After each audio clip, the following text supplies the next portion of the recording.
Right. So, as you point out, America is desperate, it's anxious, it's afraid that its empire is collapsing, and therefore it is lashing out against the world. When America won the Cold War, the entire world celebrated this. Remember when the Berlin Wall fell and the jubilation, exhilaration of the Germans when they could unify as a people. And there's great hope in the 90s that American hegemony would lead to Pax Americana, a time of peace and prosperity for everyone. And for the most part, this was true. I mean, if you were in Europe, if you were in the Anglosphere, if you were in China, then yeah, you had a very good time.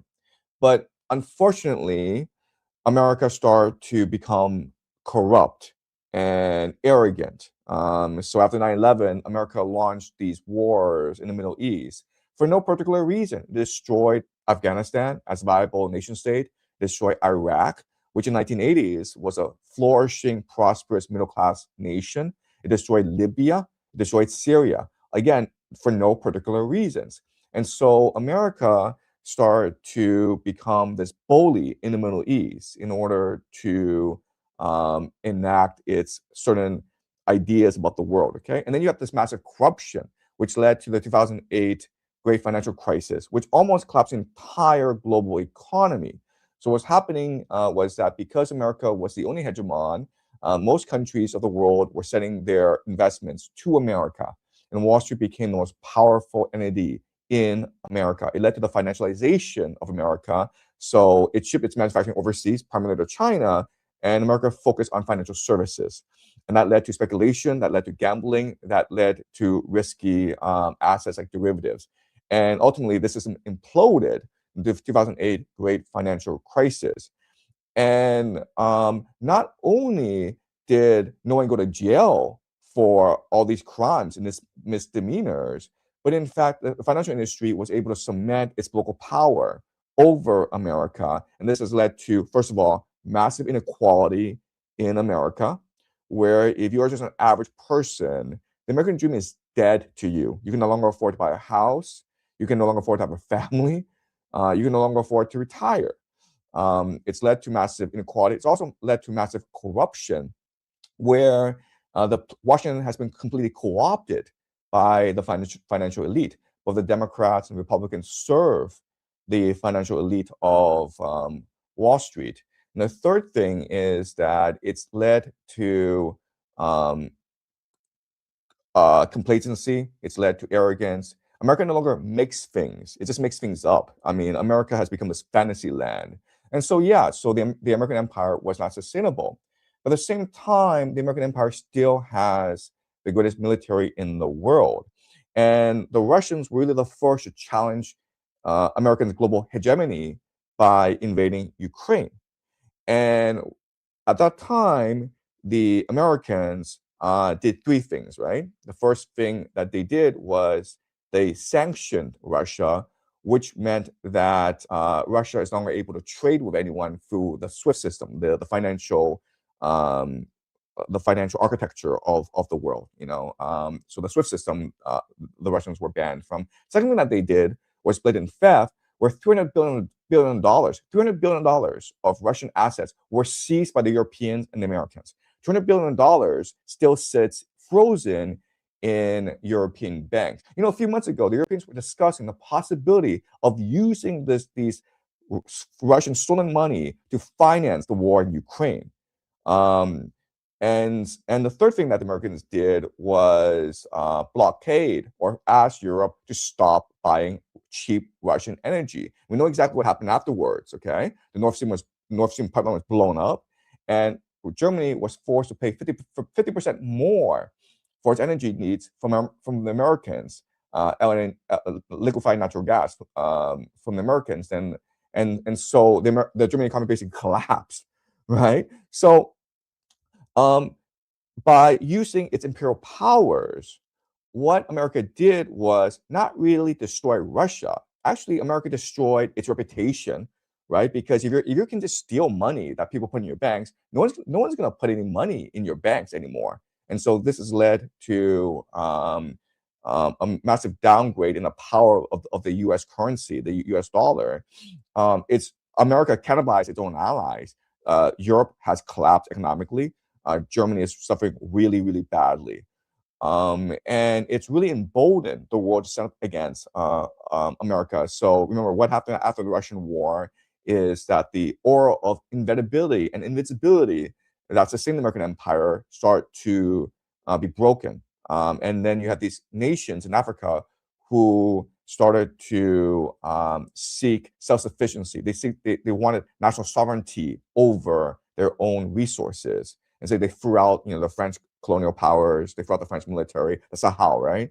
And so we're seeing this throughout the world. And so under Trump, the response is to show the world that America still is the global hegemon and that America has no peer adversary.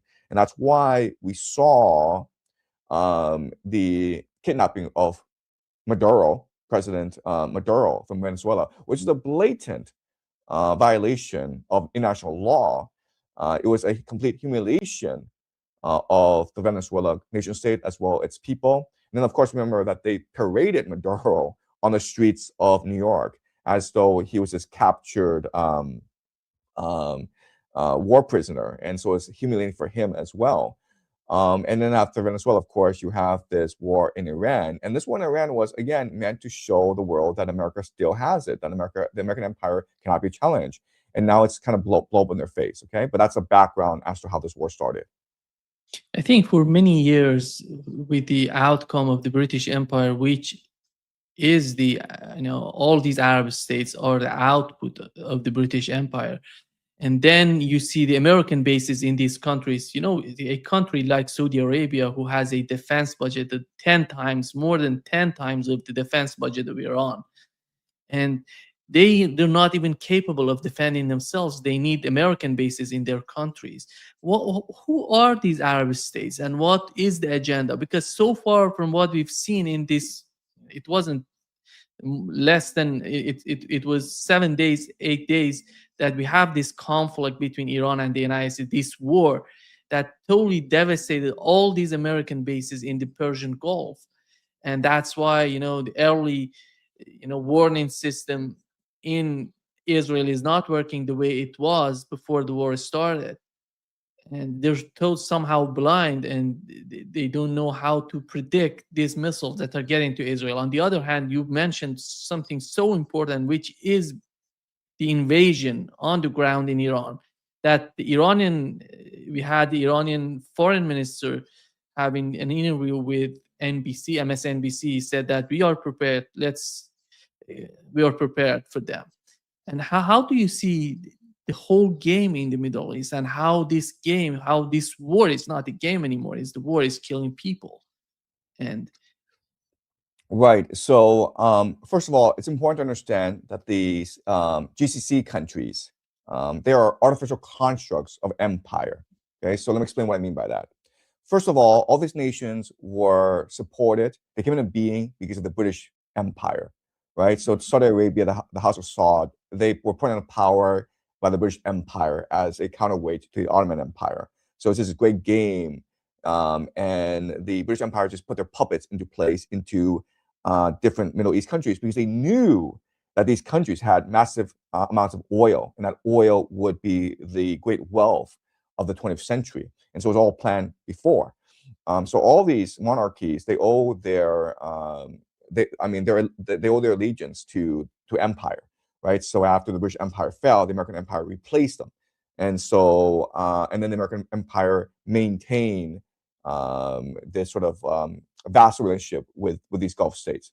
Now, it worked out great for these Gulf states because you were under the protection of the American military, and at this time during the Cold War, your adversary was Soviet Union, and because of MAD, mutually assured destruction, these two countries would not go to war against each other, right? And so the Middle East countries could sell oil to everyone, and so they didn't have to pay for defense, and it was making all these billions of dollars, trillions of dollars, just selling oil.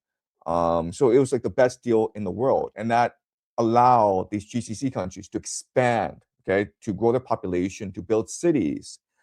But the problem with these GCC nations is that they don't actually have the building blocks of nations. They don't have access to fresh water.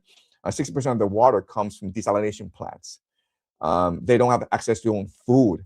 They import 89% of their food from overseas, and they don't have an indigenous population capable of 21st century knowledge economy. Okay, so they basically import their knowledge workers as well from overseas. So these are not viable nation states, and for the longest time, people were so dazzled by the wealth, the glitz of the Middle East that people really didn't understand this fundamental issue. And so the entire GC is this a giant mirage created by American empire as well as post-Cold War peace and prosperity. And now this Iran war, this mirage has been shattered.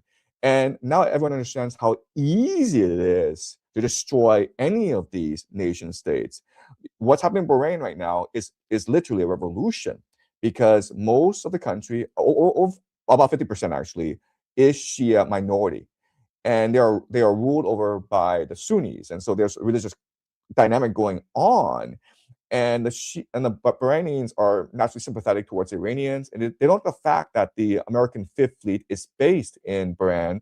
So now that there's this war going on, and now that the Iranians are striking at U.S. military bases, and now that the Americans killed the Ayatollah Khamenei, which is a religious leader, the Ayatollah is a religious leader of the Shia, like all around the world, not necessarily in Iran, and a fatwa, a religious decree has been released calling for Shia Muslims to jihad, right? And that's why you have all these uprisings in Pakistan, in Iraq, in Kuwait, and Bahrain. So Bahrain is actually on the verge of revolution. So that just shows you how unstable these countries are, even though they're extremely wealthy.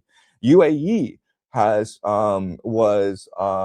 an image of being the Middle East version of Hong Kong, Singapore, New York, London, this financial hub where wealthy expats can go and not pay taxes and enjoy, Michelin star restaurants. It's a wonderful city. Dubai is a wonderful city, but again, it's just based on its reputation of being very wealthy and being peaceful and being safe. And so one drone just shattered this image, and now you have everyone trying to flee Dubai. Apparently, like luxury star hotel rooms in Dubai today go as low as like $9 US dollars. So if you want like a cheap vacation and you're looking for adventure, I would recommend Dubai. But good luck getting a flight into Dubai because the Emirates have canceled all flights because of this war going on. Okay, so the UAE is not going to last after this war. Saudi Arabia is also in a lot of trouble because Riyadh, which is a city of millions of people, and before, like 30 years ago, it was a city of like a few hundred thousand. Why was it a city of a few hundred thousand? Because it didn't have access to water. It was just a desert. And so, with millions of people, you need these massive desalination plants.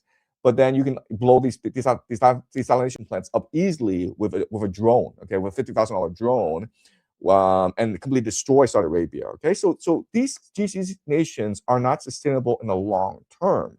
Plus the fact that Saudi Arabia for the longest time has been trying to transition out of its oil economy. For the longest time, it was dependent on oil, and now in the past 10 years, they recognize that they need a knowledge economy. They recognize that they need more tourism. That's why they spent billions of dollars to bring in e-gaming, to bring in football stars like Cristiano Ronaldo, to build new attractions. They wanted to build like an indoor ski slope in Saudi Arabia in a desert. They had something called a nome, the line, which was like literally the straight line that went across the Arabian Peninsula. And any architect could tell you like these are all just crazy dreams. And these crazy dreams were enabled because of hubris, because of all this money and wealth that was flowing to Saudi Arabia. But again, all this was based on the belief that peace and prosperity could continue forever, when in fact the world was a much more fragile place. Not any of these nations in the GCC are actually um, real nation states with real population that wants to sustain these nation states. Okay, that's the first point. These Arab states are a construct of empire. The second point I will make is this: the American military, for the longest time, didn't actually have to fight a real war. Okay, so the last real war that I fought was probably Vietnam. The Persian Gulf War in 1991 was not a real war; it's a video game where you have these airplanes, high-tech airplanes, which were able to incinerate Saddam Hussein's soldiers. I mean, just look at the visuals from the first Persian Gulf War. It was not a real war. It was just a video game, essentially. 2003, when the Americans invaded Iraq, what people don't remember is Saddam Hussein did not have any air defense. Not one, okay? Why didn't Saddam Hussein have any air defense? Because first of all, he had suffered over 10 years American sanctions, so his nation was too poor to have air defense. The second point is that he knew that he couldn't defend against an American invasion. So what was the point anyway in preparing? Like, if Americans came, you're dead anyway. So he just gambled